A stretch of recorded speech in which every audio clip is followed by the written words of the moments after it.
there, my name is Becky Groseth, and on behalf of Heights Next and our partnership with the Columbia Heights Library, I want to thank you for your willingness to participate in the Pet Bed Project. Heights Next has been sponsoring this activity for the past few years, but obviously because of the pandemic, we can't really all get together and work on our pet beds together. So we still wanted to do this project, and we thought providing kits for people to take home, work on, and bring back would be a way that we still could get some pet beds made for some pets that are in rescue and shelters. So thanks for your participation in this. So first of all, the finished product is going to look something like this. So no sewing involved. This is just fleece, and we're tied at the edges and then stuffed. So what you pick up will be just the fleece, and it will be ready for you to start to work. So let's look at what you will have in your kit. So in your kit, you'll have a direction sheet and the links to these videos as well. But you will have 2 pieces of fleece that are already prepared for you. So you'll notice that there's a corner cut out of all 4 corners. There's about a 4-inch corner cut out, and you'll have 2 coordinating pieces of fleece. This fleece right here is for a medium-sized bed. You might have picked up a small size, or it might be something slightly different, but that's okay. It doesn't matter. The preparation is the same for all of them. And so what we want to do with our pet bed is to lay it out flat, and then we are going to cut 4 inches in on each of those, about 1-inch strips. So let's take a look at what we're going to do here. All right, I've got my fleece laid out on my working surface here, and you'll see that here's where the 4-inch corner is already cut out. That was prepared for me. So on each side, there's a 4-inch corner cut out. And then what I want to do is kind of straight across an imaginary line between those. And in fact, I like to maybe just even lay a yardstick across to kind of help me keep track of where that 4 inches is. And I'm just going to cut like 1-inch strips. We don't want them too small. If they're too thin, when you try and tie them, they're going to tear. So about 1-inch strips all the way across.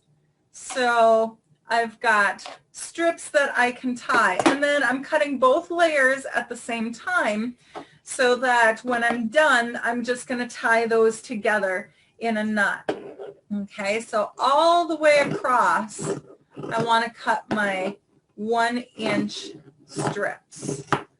So I have essentially like a fringed edge.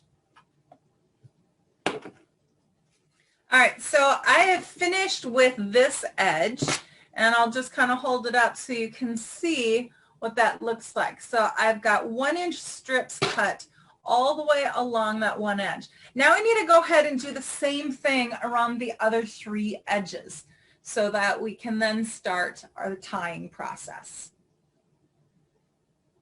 All right, I'm just finishing up. I've got a few strips left to cut on my last side. I've got my yardstick laid down here as a guide. And now you can see I have all 4 sides are cut and fringed. And so now we are at the point where we want to start tying. So I like to just start in one corner. So I'm just going to take the 2 strips, so one of the front and one of the backing, and I'm going to make the first knot and a second knot. Now I want them snug, but I don't want them so tight that it's going to pucker my whole bed. So we want them nice and snug, and I'll do a few here and then show you what it looks like. We want them tight enough that we're not going to leave any gaps for the stuffing to come out. We don't want any holes where stuffing comes out and pets can start chewing on that. So here I've got a few done here.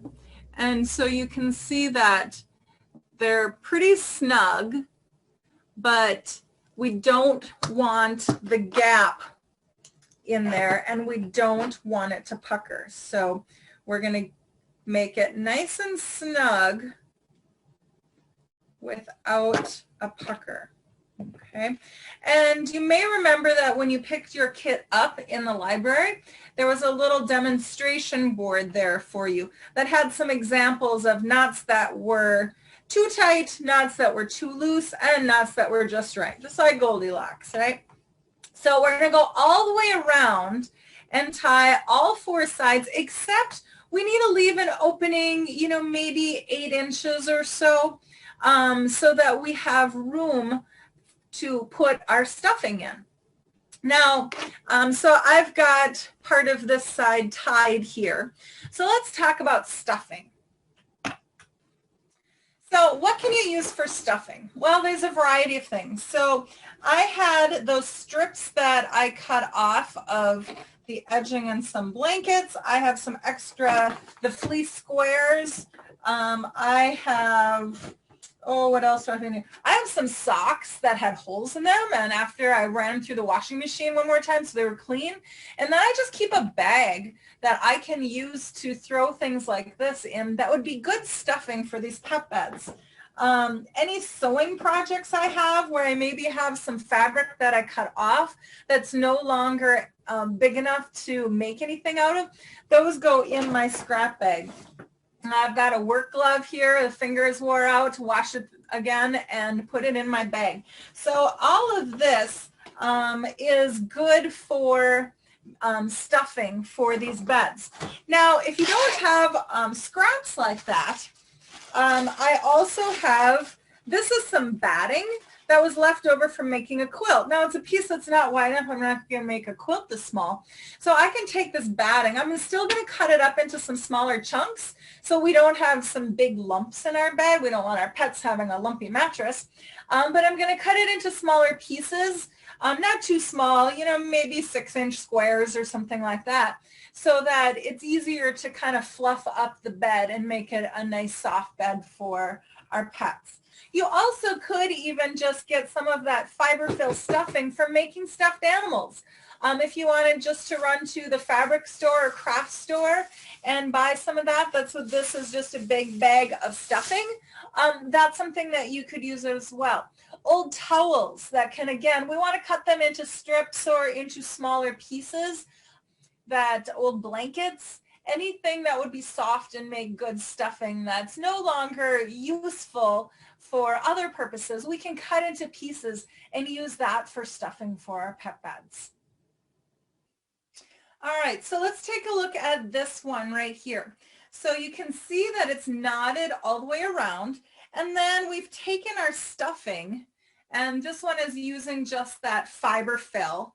So we've stuffed it. We want to make sure we're getting into the corners so that it's not flat in the corners with just a lump of stuffing in the middle. We kind of want to make sure it's all even. We want it not so full that a dog's going to fall off of it when they lay on top of it. We don't want a big mound. So, you know, kind of like a flat pillow is about how we want it.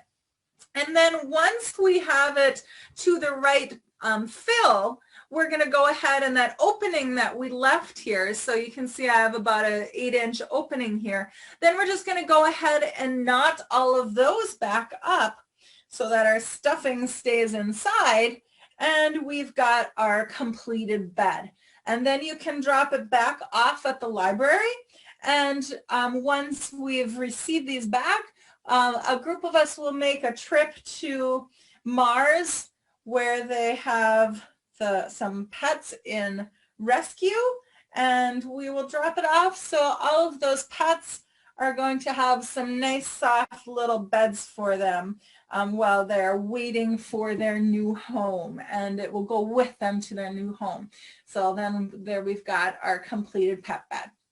Now, if you decide that this was so much fun and I want to make more pet beds and there aren't any kits left at the library, take a look at the other video. If you're willing to go and find some fleece, either purchase it, or if you have some old blankets that you would like to make some more pet beds out of, I've got some other instructions on the second video that will show you how you can get your fleece set up and ready like it was in the kit that you picked up. Thanks again for participating. We really appreciate it.